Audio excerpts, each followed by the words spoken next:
জামাত ইসলামী ভবিষ্যতেও ক্ষমতায় আসতে পারবে না বলে মন্তব্য করেছেন বিএনপি মহাসচিব ও স্থানীয় সরকার মন্ত্রী মির্জা ফখরুল ইসলাম আলমগীর।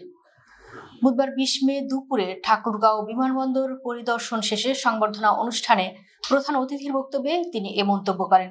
এ সময় অন্যান্যদের মধ্যে উপস্থিত ছিলেন বেসামরিক বিমান পরিবহন ও পর্যটন মন্ত্রণালয়ের মন্ত্রী আফরোজা খানম ও প্রতিমন্ত্রী এম রশিদুজ্জামান মিল্লাত। জামাতের প্রসঙ্গ টেনে মির্জা ফখরুল ইসলাম বলেন, একটা দল আছে যারা ধর্মের নামে রাজনীতি করে। বলেন, তো দলটার নাম কি? খুব মিথ্যা কথা বলে, সত্য কথা বলে জনগণের রাজনীতি করতে হবে।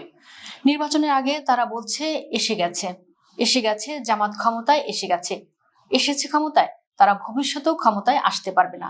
তিনি বলেন, কিছু দল আর গোষ্ঠী আছে যারা অপপ্রচার করছে বিএনপি নাকি জুলাই সনদ বাস্তবায়ন চায় না। এটা যারা বলেন তারা মিথ্যা কথা বলেন, মিথ্যাচার করবেন না, জনগণ ক্ষমা করবে না।